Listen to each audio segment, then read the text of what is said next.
नमस्कार मित्रांनो, मी संतोष सावंत आणि एक महत्त्वाची अपडेट मी घेऊन आलेलो आहे. महाराष्ट्र शासनाने लेक लाडकी योजना सुरू केलेली आहे. मुलींच्या जन्माचं स्वागत व्हावं आणि मुलींचं शिक्षण थांबू नये म्हणून महाराष्ट्र सरकारने लेक लाडकी योजना सुरू केलेली आहे. लेक लाडकी योजनेच्या अंतर्गत मुलींना भेटणार 1,01,000 रुपयाची आर्थिक मदत. तर आता तुमच्या मुलींना सुद्धा भेटणार 1,01,000 रुपयाची मदत. तर या योजनेसाठी कोणत्या मुली पात्र ठरणार आहेत, ते आपण या व्हिडिओच्या माध्यमातून बघणार आहोत.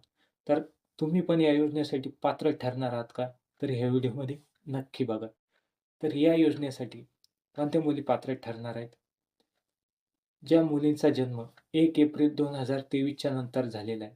मुलींच्या कुटुंबामध्ये पिवळं राशन कार्ड किंवा केसरी राशन कार्ड असणं आवश्यक आहे. आणि मुलींच्या कुटुंबाचं वार्षिक उत्पन्न हे 1,00,000पेक्षा कमी असलं पाहिजे.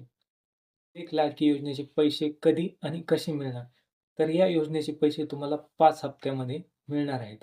5 टप्प्यामध्ये ते येणार आहेत.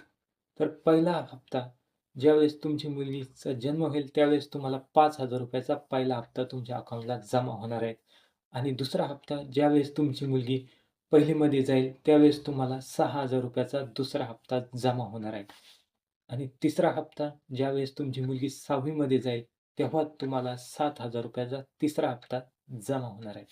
चौथा हप्ता ज्यावेळेस तुमची मुलगी 11वी जाईल त्यावेळेस तुम्हाला ₹8,000 चौथा हप्ता तुमच्या अकाउंटला जमा होणार आहेत. आणि ज्यावेळेस तुमची मुलगी 18 वर्ष पूर्ण होईल त्यावेळेस तुम्हाला ₹75,000 मोठा हप्ता तुमच्या अकाउंटवरती जमा होणार आहेत. मी अशाच योजनेविषयी व्हिडिओ मी माझ्या YouTube चॅनलवरती आणत असतो. त्यासाठी तुम्ही माझ्या YouTube चॅनलवरती नवीन असाल तर चॅनलला सबस्क्राईब आणि व्हिडिओला लाईक नक्की करा. आणि तुम्हाला हा व्हिडिओ कसा वाटला मला कमेंट करून नक्की सांगा. आणि मी माझा पुढला व्हिडिओ कोणत्या विषयावर आणू ते मला कमेंट करून नक्की सांगा. जय हिंद, जय महाराष्ट्र.